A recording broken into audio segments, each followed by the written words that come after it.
Welcome back, everybody, to the Westlake Hornets Team Builder Dynasty here on NCAA Football 14.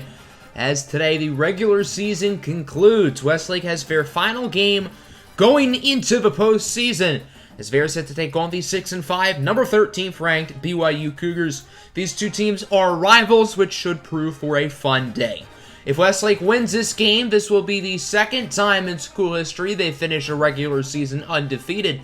The first time was back in season number 10, when Westlake won their first ever national title. And I think this team is not only a legit national title contender, but probably the front runner at this point to win the national championship. I think this team has what it takes. They've been great on both sides of the ball this season, and a lot of that is because of their seniors, and today is senior day, so I do want to recognize those players. Not a lot of seniors on this roster, but there are some good ones. On offense, we got 4 guys, 2 receivers in Cassius Troy and Tegan Moon, the 2 best pass catchers on this team, and at running back, Irving Porter, along with Heisman favorite Isaiah Sparks. On defense, only 3 players, only one of which starts, being, of course, Big Tuna, Richard Rivers Jr., along with backups Michael Dubzinski and Tommy Weber. So only 7 seniors on this team, only 4 starters, but some big-time players, including the projected number 1 overall pick in Big Tuna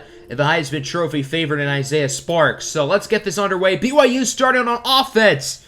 Here is Wendell Miller with a nice play to open up the game for the Cougars.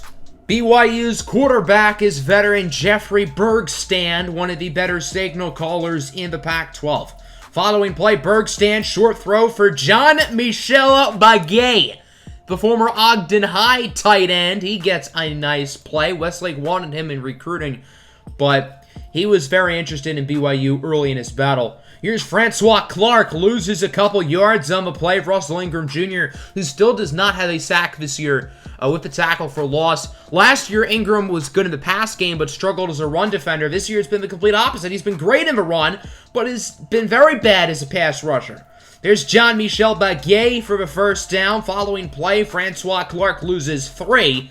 Wrapped up by Winston Johnson, one of the older players on this defense, which is crazy considering he's only a true sophomore, but that just goes to show how young this Westlake defense is, with only 1 upperclassman, of course, being Richard Rivers Jr. A shot for the end zone! It's caught by Miller for the touchdown! That was a bad play by the corner, Joe Lilly. He does not make a ton of bad plays, but he decided to go for the ball, and he stopped a little bit too early, and that will be a touchdown. Joe Lilly caught his 9th interception of the season last week, which ties the school record for most in a season for what it's worth. So here comes the Hornets now on offense. Anthony Cortez III, the true freshman, connects with the senior, Cassius Troy, for a nice gain. Troy has been a little bit disappointing this season, but Westlake really has put more emphasis on the run game, considering they have the Heisman favorite in the backfield. 2nd and 4. There's Tazwell Hubbard, the redshirt freshman. He loses 2. Sean Love is the one who brings him down, and it's now 3rd and 6 for Westlake. I'm sure they'd prefer not to start this game off with a punt. AC3 going to scramble with it. He is a wide open man. It's the tight end, Lamar Gallagher, down the sidelines with a big gain, and Westlake now has it inside the 30. Lamar Gallagher's actually had quite an impressive season, considering Westlake tight ends really have historically never made big impacts. Gallagher's actually been really impressive in my opinion. Matt Miller gains 12 as Westlake is doing a nice job in both the run game and the pass game on this drive as they get closer to the end zone. 1st and goal. Sparks on the toss, loses 3.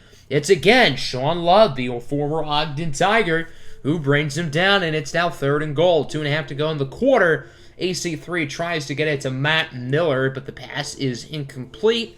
And Westlake will go for the field goal. Here is Zebediah Phoenix II. Started this season off 6 of 12, but he has made his past 11 field goals, and the Hornets are on the board.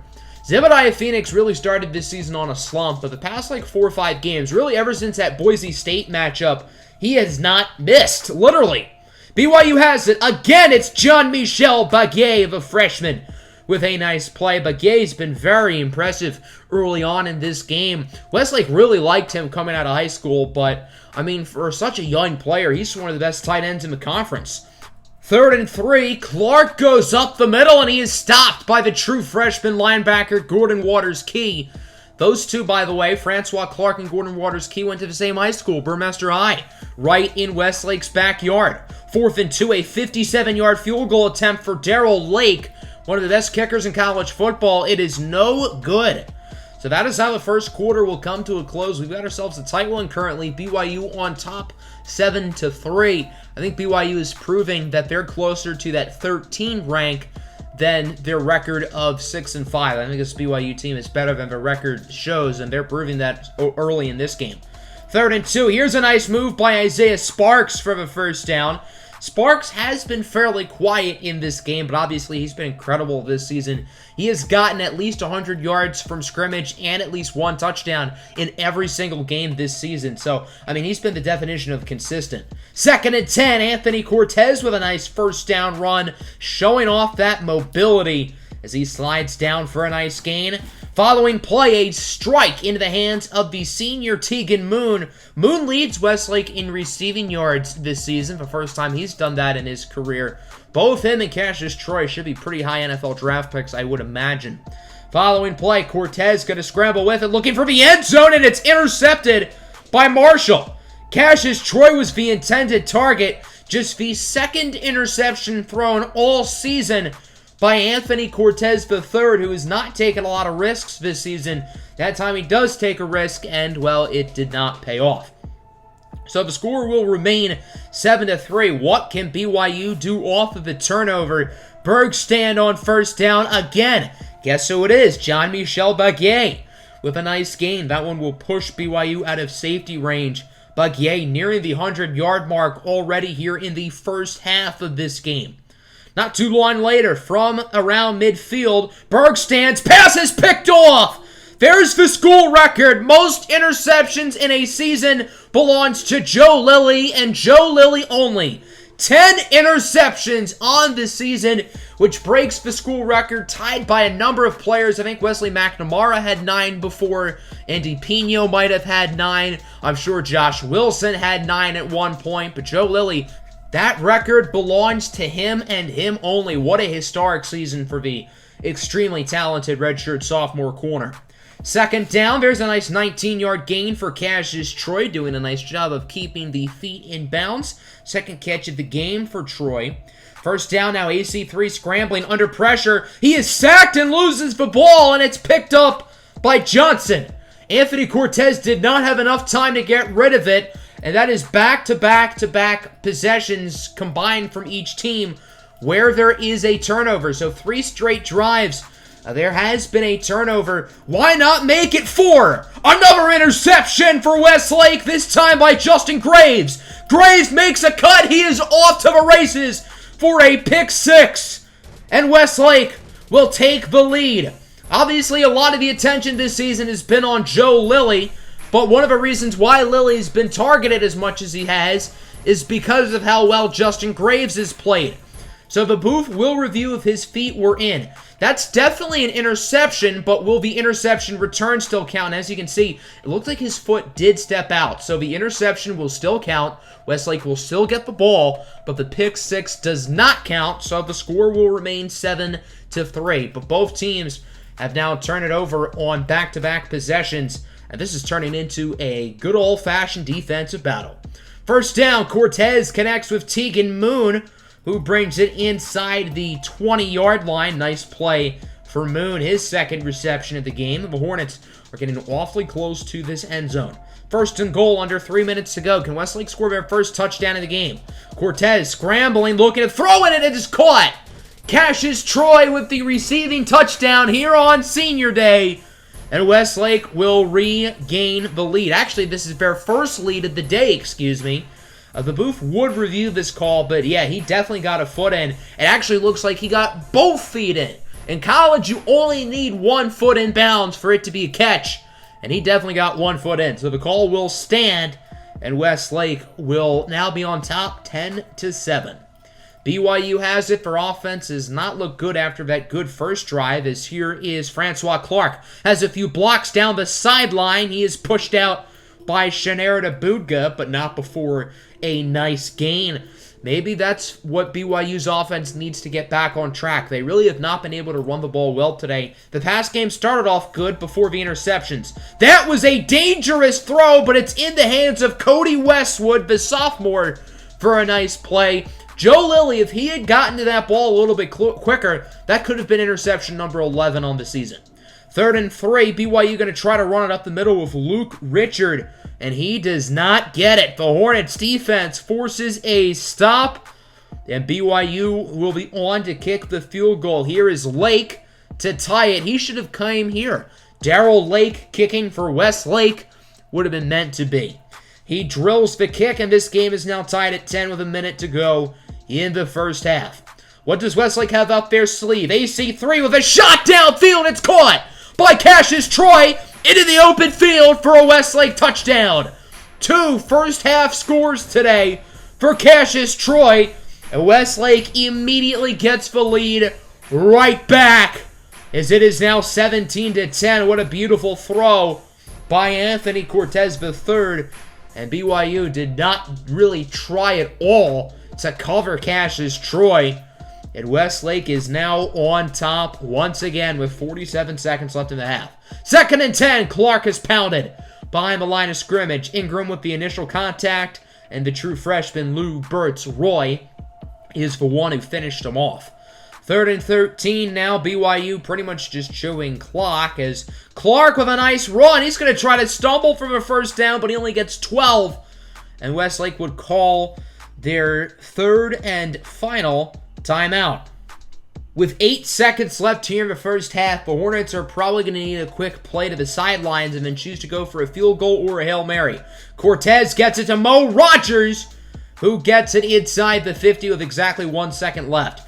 So Westlake could go for the 65-yard field goal, but, I mean, Zebediah Phoenix is good, but I don't know if I'd say he's that good. Instead, the Hornets are going to go for the Hail Mary. Cortez, his pass has the distance, it's tipped, and it's intercepted by Fry. So that is a total of 5 turnovers combined here in the second quarter alone, and Anthony Cortez here in the second quarter has thrown more interceptions than he has in the first 11 games of the season. That is kind of wild. I can't really blame AC3 for that pick. He was just heaving it up for the end zone.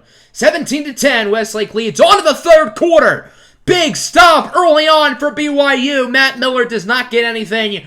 Raquise Green brings him down. A massive play for the Cougars. And their defense starts this one off with a 3 and out. Not a great start for their offense, however. Bergstand is sacked on first down by Lou Burtz-Roy, the Spokane, Washington native, with the play. 3rd and 14 now for BYU. Bergstand under more pressure. He fakes 1 sack and he's brought down. Russell Ingram Jr. has finally done it. It took him 11 and a half games, but he has gotten a sack. And the stat keepers feel so bad that they will give Russell Ingram Jr. that entire sack, even though he probably only should have gotten half a sack. So Westlake gets the ball back. 2nd and 5. It's a toss for the left side for Isaiah Sparks, and he is stuffed. BYU's run defense, who has been really shaky this season, has been great today. BYU's defense is really good, but they've had trouble stopping the run. Today, it's been the opposite. They've been good at stopping the run. 3rd and 9, Westlake going to try to get the first down with Irving Porter, the senior, and he only gets around 5, so that sets up a 4th and 3. Westlake is kind of the no man's land. They could go for the field goal. They could go for the touchdown. They will go for the kick. A 50-yarder from Zebediah Phoenix right down the middle. Zebediah Phoenix now with 12 field goals in a row, and it is a 2-score game, 20-10. That kick was right down the middle, too, not even close. So the Hornets are now up by 2 possessions. First multi-score lead of the game for either team. Francois Clark loses 3 more today. He's had a rough game for sure. Lou Burtz-Roy, on the other hand, has had a very impressive game so far for Westlake. 3rd and 6. This is a really big play. Bergstand looking to throw it. Tries to get it to Baguette, but it's broken up. Lou Burtz-Roy again is the one who makes the play, and the Hornets have the ball up by 10. They can really cement their lead and put themselves in a comfortable position entering the 4th quarter. Short throw for Kadarius Franklin. He gets absolutely pounded, but he still holds on to the ball, gets the first down. 3rd and 2 now for Westlake. Isaiah Sparks in the backfield. This would be a good time to get the run game going or lose an additional 2 yards. You can't really blame Isaiah Sparks. For run blocking, it's been pretty bad today. Requise Green brings him down. So Westlake is going to go for a long kick. A 55-yarder for Phoenix, and it's close, and it's good! Zebediah Phoenix does it again. That one, there was some doubt if it would go in or not, but it barely hooks in. Zebediah Phoenix has now made 13 straight field goals. That'll conclude the 3rd quarter. Still a 2-score game. 23-10. The Hornets are in comfortable position, and Westlake is 7 minutes away from clinching their 2nd undefeated regular season in school history. First play of the 4th quarter, 2nd and 3. Bergstand looking to throw it. He has a wide open man. It's Wendell Miller. Miller had a really good first drive, but he has been quite quiet since. 3rd and 8 now for the Cougars. They're getting close to field goal range, but I don't think they're really considering a field goal at this stage of the game. Bergstand's pass is broken up. Joe Lilly had a hand on it. I'm surprised that he wasn't able to catch it.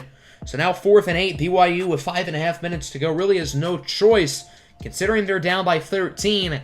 They are wisely going to elect to go for it. Bergstand, short pass, it's caught by the big guy.